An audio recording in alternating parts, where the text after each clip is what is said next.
Hermanos y hermanas, buenas noches a todos. Esta noche explicaremos el plan para construir el templo. Ayer por la noche explicamos los cánticos en la construcción del templo, cómo se construyó. Entonces, hoy hablaremos de cómo el templo debe ser construido para que puedan las diversas melodías combinarse adecuadamente y así cómo debe construir cada tribu. Al principio, en la época de una Crónicas, David deseaba mucho construir el templo. Pero Dios le dijo a David, porque David ha peleado demasiadas batallas ante Jehová Dios, y ha matado a mucha gente, haciendo que la sangre de muchos se derramara ante Dios. Por eso David no puede construir un templo para Jehová Dios. Pero el hijo de David, Salomón, iba a construir para el nombre de Jehová Dios, construir el templo. Y este templo es de Jehová, en el nombre de Jehová, el templo llamado así. Por lo tanto, se le llama el templo de Dios, o bien, el templo de Jehová. Entonces, ¿por qué? ¿A quién prefiguraba David? ¿Quién es?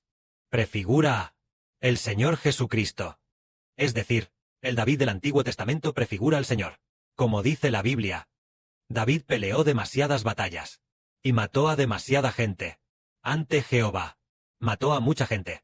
Por eso, Jehová dijo, David no puede construir el templo, pero el hijo de David sí puede construirlo. David tenía un gran anhelo de construir el templo. Y ahora, nuestro David del Nuevo Testamento, que es nuestro Padre, el Señor Jesucristo. El Señor Jesucristo, las personas a las que va a matar, son muchísimas. Ahora, Él está en el cielo, luchando por nosotros, atacando a todo tipo de ángeles caídos. Él es como el antiguo David, lleno de poder y de autoridad.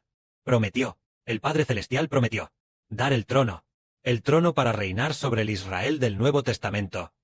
A David para siempre. Al David del Nuevo Testamento, es decir, darlo a nuestro Padre, el Señor Jesús, y el Señor, a su vez, el trono del David del Nuevo Testamento.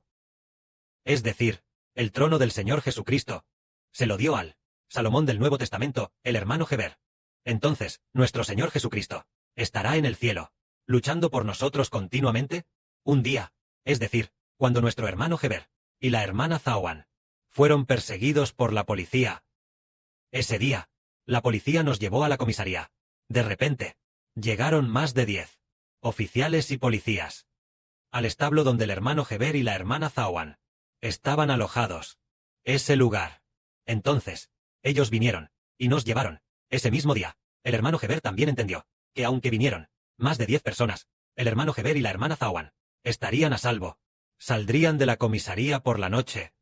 Saldrían en paz. Pero ya no seguirían viviendo allí. Y así se cumplió. Tantos policías, tanto personal, solo por 2 personas, vinieron tantas personas. Además, muchos vinieron a interrogarlos. Entonces, ¿por qué? Si vinieron tantos de ellos, al final, el hermano Heber y la hermana Zawan pudieron en paz, sanos y salvos, salir de la comisaría, solo que no podían seguir en Guangdong, en este Zhengcheng de Guangzhou. Solo tenían que mudarse a otra ciudad y ya. Entonces, ¿quién pelea por nosotros? Es el Señor Jesucristo, quien pelea por nosotros. Ese día, tuvimos que irnos. Entonces, cuando estábamos en el Didi, el hermano Heber estaba sentado en el Didi, yéndose de ese lugar, para ir a otra ciudad. En ese momento llegamos a la ciudad de Wizhou, desde Zhengcheng en Guangzhou, hasta la ciudad de Wizhou. Parecía ser un viaje en auto de más de 2 horas. Dentro del Didi, durante esas más de 2 horas, mientras estaba allí, el hermano Heber en el auto, se quedó dormido, y se dio cuenta de que tuvo un sueño. En el sueño estaba viendo la televisión. Viendo la televisión. Era el joven Cao Cao, luchando constantemente, librando sangrientas batallas una y otra vez, peleando constantemente, luchando de un lado a otro, constantemente en el sueño viendo la televisión. En el sueño, el hermano Heber estaba viendo la televisión, viendo al joven Cao Cao, no al Cao Cao anciano, del romance de los 3 reinos, sino al joven Cao Cao, como un general, y también como un guerrero, desenvainando su espada para luchar sin cesar, librando una sangrienta batalla. Entonces, se despertó del sueño. Entonces, ¿quién era este Cao Cao? ¿Del sueño? Porque el Padre Celestial ya le había hecho saber, al hermano Heber, que el Cao Cao del sueño era el Señor Jesucristo. Porque, una vez, él hizo que el hermano Heber soñara con el primero llamado Santo Marcial, y el segundo, el número 1 en la lista se llamaba Santo Marcial, y el segundo se llamaba Santo Literario. El Santo Literario era el hermano Heber. ¿Y quién era el Santo Marcial? Resultó ser el Señor Jesucristo. Porque un día, el hermano Heber soñó de nuevo que Cao Cao se convertía en el padre rey del hermano Heber, y el hermano Heber se convertía en el príncipe heredero de Cao Cao. Después, al revisar los datos históricos, se descubrió que Cao Cao era llamado el emperador Wu de Wei. El emperador Wu se refiere a lo militar, muy hábil en el combate, que mató a mucha gente. Este es el emperador Wu.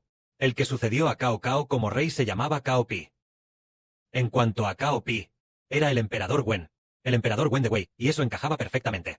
Al principio, el padre dijo que el santo de lo militar está en primer lugar, y el santo de las letras en segundo, y había algunos nombres más después. Entonces, el hermano Heber se dio cuenta de que el rey padre Cao Cao en el sueño era el Señor Jesucristo.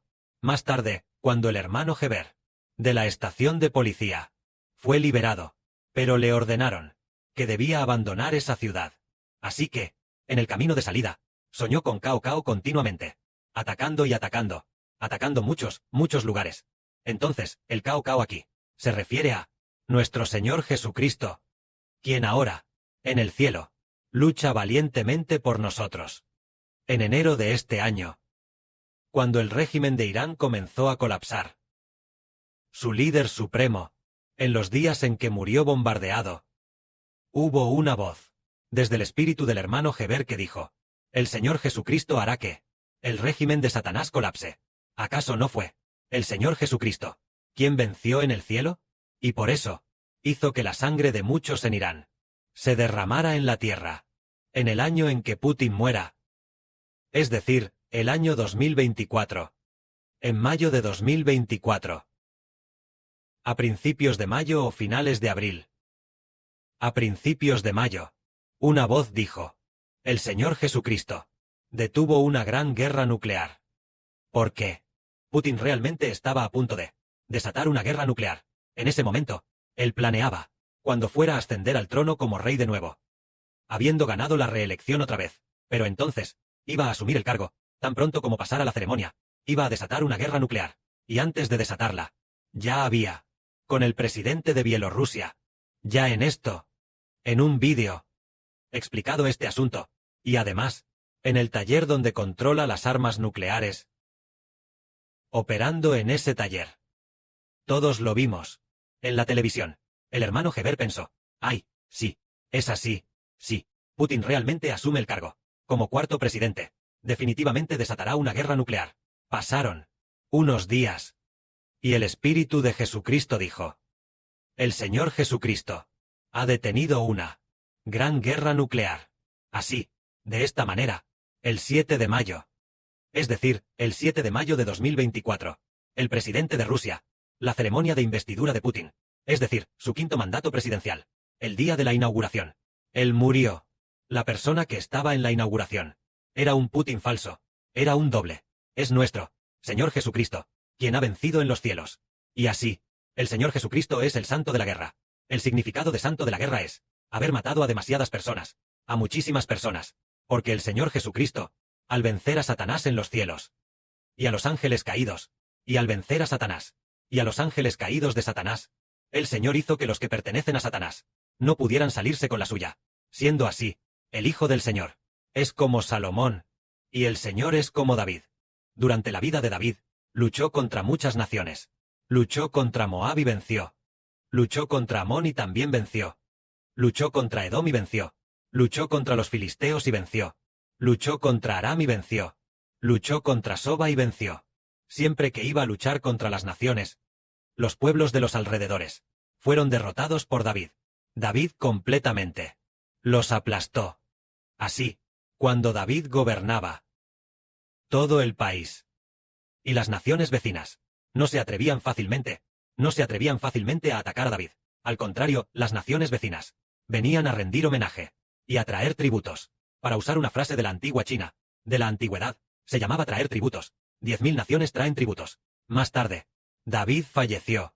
Y su hijo Salomón sucedió a David como rey.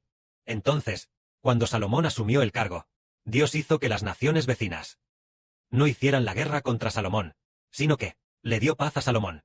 Y darle paz a Salomón, hacerlo un rey de paz, fue por una razón, que era para que Salomón construyera el templo. Así que el que construyó el templo fue un rey de paz. Y el hermano Heber es el santo de las letras, mientras que el santo de la guerra es luchar y matar a muchas personas. A eso se le llama santo de la guerra. El santo de las letras es gobernar el país con la cultura y alabar a Dios con las letras, ganando el reino mediante la alabanza a Dios, y no mediante la conquista de todas las naciones. Entonces, el padre del hermano Heber, el Señor Jesús, es quien lucha. Él va a luchar, y entonces le entrega el reino a su propio hijo. Y su propio hijo, ¿cómo traerá la paz al reino? Una paz eterna, para que no haya más guerras, ni más conflictos. En el futuro, después de obtener el reino, los israelitas espirituales internos, todos ellos, todos obedecerán al rey Israel. Y obedecerán al sumo sacerdote Israel, aunque fueron redimidos por el hermano Heber. Ellos por siempre y para siempre amarán a Heber, amarán al Señor y al Padre Celestial. ¿Por qué razón? Porque el hermano Heber actúa como sumo sacerdote, y también como rey. Entre el desempeño de ambos roles, planea la paz. ¿Cómo planea la paz?